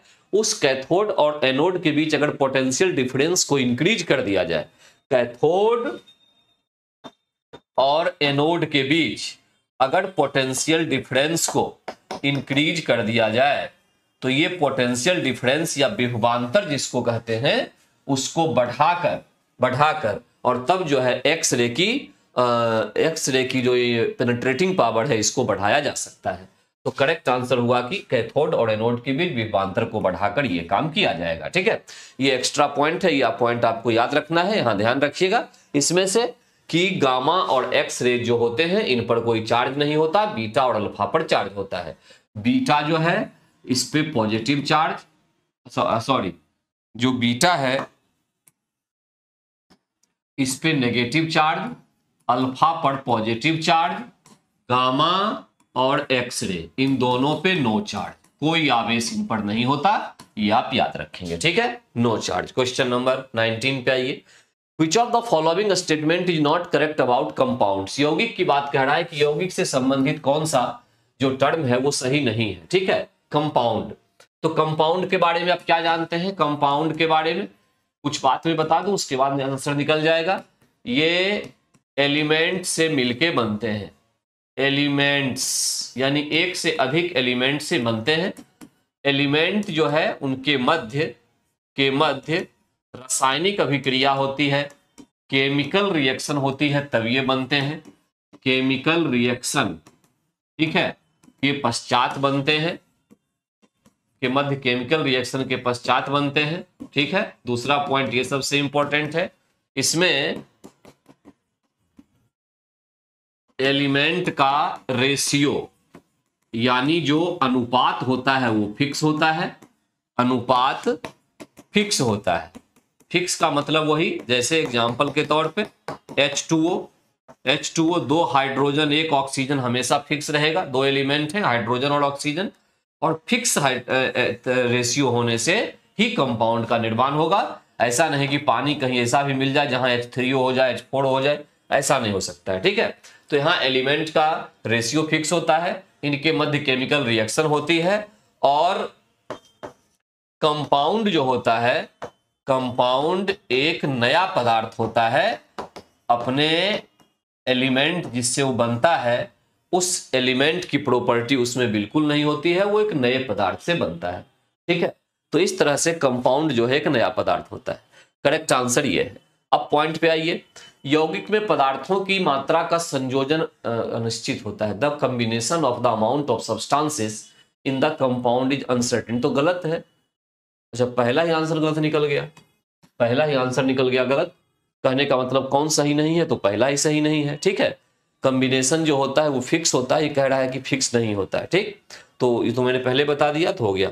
घटकों को केवल रासायनिक या विद्युत रासायनिक अभिक्रियाओं से अलग करेंगे, बिल्कुल सही बात। केमिकल रिएक्शन जिसमें हुआ हो उसको हम इलेक्ट्रोकेमिकल प्रोसेस से अलग करेंगे, और इसमें केमिकल रिएक्शन होता है तब जाके यौगिक का निर्माण होता है। ये भी मैंने लिख दिया है, तो करेक्ट आंसर यहाँ पे ए निकला। 19 का करेक्ट आंसर जो है ए निकल के आ रहा है। 20, जब एक केमिकल बॉन्ड बनता है तब क्या होता है? केमिकल बॉन्ड में हमेशा एनर्जी क्या होती है? रिलीज होती है, इसमें कहीं कोई डाउट नहीं है। केमिकल बॉन्ड जब बनेगा तो एनर्जी रिलीज होगी। जब केमिकल बॉन्ड बनेगा तो ये ध्यान रखिएगा कि number of reactant, number of atom in reactant side बराबर नंबर ऑफ एटम यानी परमाणु की संख्या इन प्रोडक्ट साइड बराबर होगा, एक पॉइंट तो ये हो गया, ठीक है। जैसे ए और बी और उससे बना मान लो सी, तो ये रिएक्टेंट है और ये प्रोडक्ट है। तो यहां पे अगर एटम की संख्या 2 और 3 है तो यहां पे भी 3 और 2 और 3 ही होगा, अलग नहीं हो सकता है कुछ, ठीक है। एक तो ये हो गया। दूसरा ये mass of atom in reactant side, mass of atom in product side, दोनों बराबर होते हैं। बट क्या होता है, वॉल्यूम चेंज हो जाता है। वॉल्यूम जो है ये बदल जाता है, ठीक है, बदल जाता है केमिकल बॉन्ड बनने में। और ये इरिवर्सिबल रिएक्शन होती है, इरिवर्सिबल प्रोसेस है। यानी ऐसा नहीं कि एक बार केमिकल रिएक्शन हो गया, बॉन्ड बन गया और फिर उसको हम वहीं ले जाएंगे, आसान विधि से नहीं होता है, बड़ा मुश्किल होता है, ये रिवर्सिबल प्रोसेस होता है। तो इस तरह से 20 में इतने पॉइंट्स आप याद रखेंगे कि रिएक्टेंट का एटम इधर, उधर प्रोडक्ट का एटम, परमाणु दोनों की बराबर होगी, दोनों का द्रव्यमान बराबर होगा, वॉल्यूम बदल जाएगा, चेंज कर जाएगा, ये एक इरिवर्सिबल प्रोसेस होगा।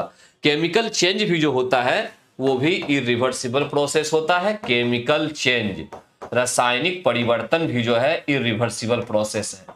रासायनिक परिवर्तन, ठीक है, ये याद रखिएगा, इरिवर्सिबल प्रोसेस है। रासायनिक परिवर्तन जैसे दूध से दही का निर्माण हो गया, सिरका का निर्माण हो गया, ये सब जो होता है ये आपका केमिकल चेंज, ये इरिवर्सिबल प्रोसेस है, ठीक, इरिवर्सिबल प्रोसेस है। ओके, आइए क्वेश्चन नंबर 21 पे। वनस्पति संवर्धन से संबंधित विज्ञान की शाखा, the branch of science concerned with vegetation cultivation is called. देखिए, वेजिटेशन कल्टीवेशन का एक्चुअली मतलब ये होता है कि फल, फूल और सब्जी, ठीक है, इन तीनों की आप जो है खेती करें, इससे संबंधित रिसर्च करें। फ्लावर हो गए, फ्रूट्स हो गए, वेजिटेबल हो गए, इसको हम हॉर्टिकल्चर के नाम से जानते हैं। तो करेक्ट आंसर यहाँ पे सी लगाएंगे। हालांकि बहुत ये करेक्ट पॉइंट नहीं है, वनस्पति संवर्धन जो है वेजिटेटिव कल्टीवेशन, ठीक है, लेकिन जहां तक यहाँ लिखा हुआ उस ऑप्शन के हिसाब से हम सी यहाँ पे आंसर लगा सकते हैं। हॉर्टिकल्चर के बारे में बात करेंगे जिसमें फल, फूल और सब्जी तीनों होती है। फ्लोरिकल्चर में केवल फूल होता है, फ्लावर एंड रिलेटेड ऑर्नामेंट्स, इससे संबंधित और भी जो कुछ सुगंधित चीजें होती है उससे और कुछ कीमती चीजें होती है, वो फ्लोरिकल्चर का हिस्सा होता है। एग्रीकल्चर तो समझ में आ ही रहा है, बहुत कुछ तो इसमें है नहीं। हॉर्टिकल्चर आप याद रखेंगे, जहां बागवानी कृषि में फल, फूल और सब्जी तीनों की होती है, वही हमारा वेजिटेशन कल्टीवेशन के नाम से जाना जाता है, ठीक है। तो 21 का करेक्ट आंसर हमारे पास सी निकल के आया। क्वेश्चन नंबर 22 की तरफ आए। मेंडल की सफलता का मुख्य कारण क्या था? एक सिंपल सा क्वेश्चन है कि मेंडल जिन्होंने प्रयोग किए थे काफी ज्यादा बायोलॉजी में, जूलॉजी के अंदर भी, तो उनके ये प्रयोग का मुख्य कारण ये था कि उन्होंने मटर के पौधे का चयन किया था, ठीक है, कुछ विशेषता लिए हुए पौधा होता है, ये वो कारण था जिसकी वजह से इन्हें सफल हुए थे। किसी और पौधे पर अगर ये एक्सपेरिमेंट करते तो में भी ये सफलता इनके हाथ नहीं लग सकती थी, या लग भी सकती थी, कुछ नहीं कह सकते हैं, लेकिन इतने अधिक सफल जो ये हुए इसका कारण था मटर के पौधे का चयन किया गया था। He had selected a pea plant, ठीक है, ये मेंडल की सफलता का मुख्य कारण था। 13 पे आते हैं। वृद्धावस्था में त्वचा में झुर्रियां पड़ जाती है, इसका कारण, in old age wrinkles occur in the skin, इसका रीजन ये होता है कि जो हमारा स्किन है, ठीक है, वो जितना ज्यादा लचीला होगा, इलास्टिक होगा, उतना ज्यादा उसमें झुर्रियां नहीं पड़ेगी, इलास्टिसिटी उसकी घटेगी, उम्र बढ़ने के साथ वैसे भी घटती है, और उसकी वजह से जो है झुर्रियां पड़ जाती है, ठीक, due to reduced circulation of blood in the skin, नहीं है ये, due to reduced flexibility in subcutaneous level, यही सबसे करेक्ट आंसर है। फ्लेक्सिबिलिटी जो होता है ना वो स्किन का घट जाता है, उपचर्मीय स्तर में लचीलापन कम होता है, और जिसके कारण से इसमें वृद्धावस्था में झुर्रियां पड़ जाती है। तो करेक्ट आंसर हमारे पास यहां पे निकलेगा बी। जो आंसर है हमारे पास बी निकलेगा। तो जाके झुर्रियां पड़ने का कारण जो होता है ये होता है reduced flexibility in subcutaneous level. 23 जो है इसका करेक्ट आंसर है, ठीक है।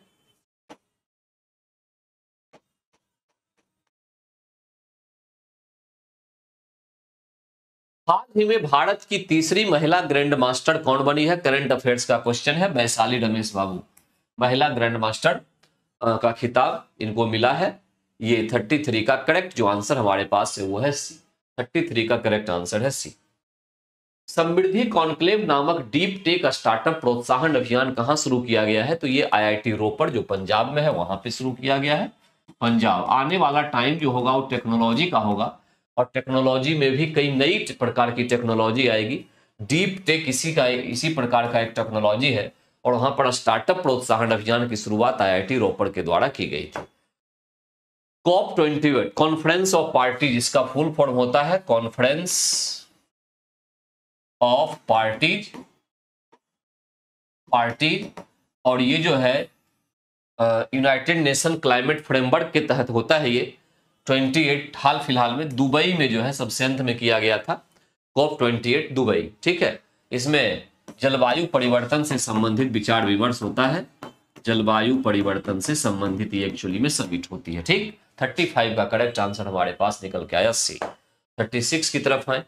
किस सुंदरी ने 72वें मिस यूनिवर्स 2023 का खिताब जीता है? तो सेनिस प्लासियोस निकारागुआ की है।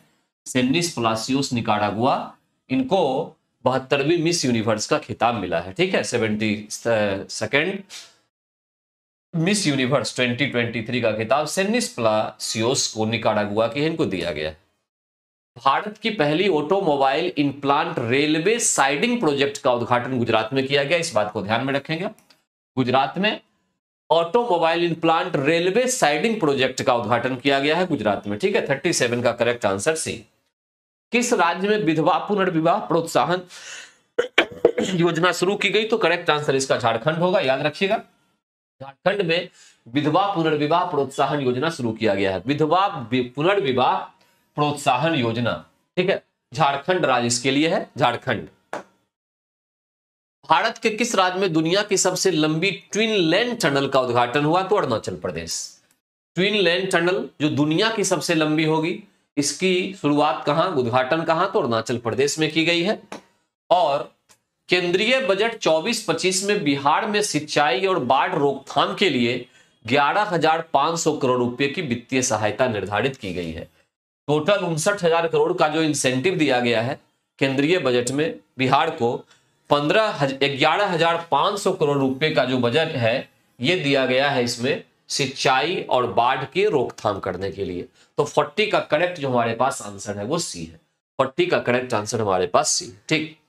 तो आज जो है ये क्लास यही समाप्त हो रही है। कल के क्लास में फिर हम लोग एक कॉमन पेपर के साथ आएंगे। तब तक के लिए थैंक यू वेरी मच।